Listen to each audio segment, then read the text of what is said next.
I think by now everybody knows there's just no reasoning with the Nintendo fanboys anymore because they haven't actually got a choice in the matter as to whether The Legend of Zelda Breath of the Wild is the greatest game of all time or not. By now I think most have worked out that this is because they've all been conditioned over the years by Nintendo's version of the Pavlovian dog experiment. This is where the repetition of an iconic Nintendo sound effect causes the subject to immediately want the game that's associated with that sound effect. It's fascinating, it really is, and those Nintendo folks have done it again with Breath of the Wild.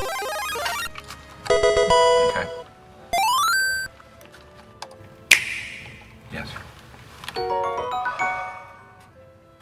What are you doing? What? I don't know. Well, my mouth tastes so bad all of a sudden. I really enjoy playing Breath of the Wild, it's an incredible game, but for me the greatest game of all time shouldn't have so many flaws. There's millions of YouTube videos out there going into detail about how wonderful Breath of the Wild is, so if you're the type of Nintendo fanboy snowflake that becomes easily offended at the slightest whiff of criticism towards Breath of the Wild, then maybe this video isn't for you.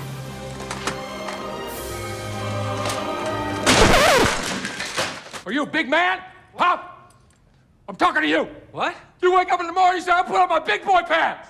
Look, I'm wearing a belt. I got big boy pants on. This is how you conduct yourself? This is my second playthrough, so it can't be a bad game for me to want to play through it a second time. The first time was on my Switch, playing it the way it was intended to be. This time though, I'm playing on PC because I wanted to see if my frame rate snobbery could play a part in making the experience even more enjoyable. It definitely helps, but the game still has its issues, some smaller than others, like remembering the first time that I played Breath of the Wild, which was with my girlfriend, and I first heard that chirping noise. What was that? What was what? You hear that chirping sound?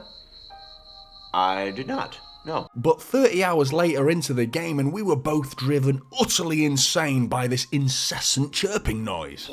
There's that chirping again! How are you not hearing that? Newsflash, asshole! I've been hearing it the entire goddamn time! Then why wouldn't you say something? Because I hate you! Oh. The land is laid out with the 4 divine beasts being in the 4 corners and Hyrule Castle being central and visible the whole time. The map is brilliantly designed as a continuous incentive to keep exploring. Nintendo never seemed to have an off day. In every open world I've explored in most games, it feels like there's areas of the map where the devs might have had an off day, leaving it totally void of incentivized exploration, and these developers have somehow blagged a few gullible gamers into thinking this is actual content. There's trees, there's rocks, there's birds, there's squirrels. Come on! We'll bless them all until we get fresh naked. Join me! There's nothing worse than seeing an area that teases you into thinking there could be something over there, and when you get there, there's nothing there. The problem that I do have with the exploration is what's waiting for me at the end of each journey that I took to the area that caught my eye. It's almost always a Korok seed or a shrine, almost every time. It took me a fair while to get bored of this in all fairness, but around the 25-hour mark the repetition of solving a Korok seed puzzle or finishing shrines started to wear pretty thin. This is a game that can easily take 60 hours to complete, even when rushing, and you'll need around double that to collect all the seeds and complete all the shrines. There's simply no need to have 120 shrines and 900 Korok seeds. Ain't nobody got time for that. This is just content fluff and something that many games get dunked on for doing, so I'm not sure why Breath of the Wild gets a free pass. The degradable weapons and shields as well, this is another huge flaw in the game, and one that I think even avid Breath of the Wild fans would agree is unnecessarily harsh and detracts from the overall experience rather than improving on it. I get what they're going for, forcing the player to add variety to their playstyle, mixing up the use of their weapons and shields, but I'd argue that most players don't want to mix up their playstyles, and they certainly don't want to do it to the extent of Breath of the Wild's weapon degradation speed. Some of these weapons are destroyed after 10 swings, meaning that weapon you worked so hard to find will sit in your inventory for the majority of the game out of fear of breaking it. I'm saving it up for something special. But deep down you know that you'll never use it. How do you know which moment would be best to unsheath this beastly weapon? This encourages the player not to experiment, but instead seek out the multitude of bog standard weapons to get a few of those in your limited inventory slots instead. So rather than allowing me to experiment, I felt that early on the safer bet was to hunt down the less powerful weapons that lasted longer and were more commonly found around the map, which is the total opposite intention of this system to begin with. It flies in the face of encouraging experimentation. There is one weapon you'll get as a reward for completing the elephant-like Divine Beast quest, where we're rewarded with this light scale trident. This is a weapon that will break like every other weapon, but it can be repaired by taking it to a specific Zora merchant who can repair the weapon in exchange for some materials. I have no idea why this couldn't be applied to all weapons throughout the game. Alternatively, there could have been a silver lining to every weapon that breaks, some form of material or currency that drops when a weapon breaks, which you could use for upgrading your other weapons and gear. That way there'd be a continuous cycle within each weapon's lifespan. Instead, there is no cycle. It's a point A to point B system where point A is picking up a weapon and point B is the weapon breaking. This is such an underwhelming system. So when it comes to using these weapons, the combat is pretty fun, but it's far from perfect. The actual mechanics feel decent, and executing a dodge followed by a flurry rush is fun at first, but this move becomes a bit too easy and a bit too quickly too.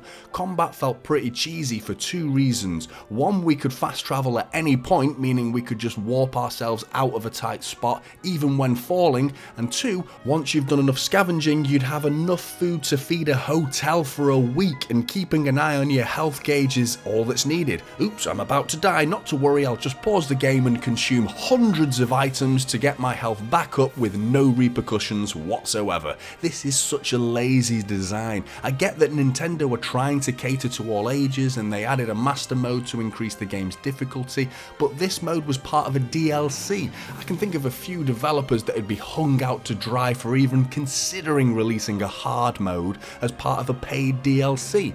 Another big letdown was the ending. Playing any game to beef up and give yourself the edge in the final boss battle is always rewarding, but it feels like you've earned the right to have that upper hand. In Breath of the Wild, the same sense of gratification will be found by heading straight for Calamity Ganon and being skilled enough to scale the castle, defeat the 4 blights that are normally found within the Divine Beasts, and then finally beat Ganon himself. It's great that Nintendo threw this option into the game, giving players that freedom, but Nintendo are far from the first to plonk a player right in the middle of an open world and say, have at it, go where you want, head straight for the end game if you're mental enough. But if you don't head straight for Calamity Ganon though, which I suspect most players don't, the reward for playing the game how it was intended to be played is that Ganon has his health halved. That's it. The reward for all your previous efforts throughout your adventure is less of a boss fight at the end. The challenge should still be the same, but Link should be given more of an advantage himself, meaning I still get to enjoy the final boss battle, but with something I'm in complete control of. Instead, wiping out half of Ganon's health bar just feels like an underwhelming advantage for me. Now, don't get me wrong, Breath of the Wild is an awesome game with so much to love, but there's far too many flaws in its design for it to be the GOAT. I've got tons of smaller gripes I've not even mentioned too, scaling the walls when it's raining, making it nearly impossible to climb anywhere. It should be made harder, but not impossible. The side quests are seriously bland and don't offer any incentive for me to play through them, with most rewarding me with the most basic gear or materials. They've done away with the traditional Zelda-like dungeons to be replaced by the 4 Divine Beast puzzles. These were okay, and the 4 blights waiting at the end of each one were fun to take on, but to do away with other dungeons entirely just sucked, especially considering there's 120 shrine puzzles too. Elden Ring has just proven how much a good dungeon design can improve the overall open world experience. And then a more personal preference is voice acting. It's not a deal breaker for me, and there's some vocals within the major cutscenes, but reading text box after text box gets pretty tedious when they're accompanied by some weird groan or grunt that the NPC makes. Like I've mentioned, this video was not intended to hate on Breath of the Wild because it is an awesome game, and what game doesn't have its flaws, but for me there's far too many for this to be considered the GOAT. I'm still really looking forward to Breath of the Wild 2, and the only thing I'm gutted about is that it'll still be limited to the Switch's hardware, but I'm confident they'll take the original's formula and improve on it. I'd love to hear your thoughts in the comments, why you might think the flaws that I've mentioned aren't flaws at all, or are there some flaws in the game that I've not even mentioned? Let me know what you think, and I'll see you in the next one.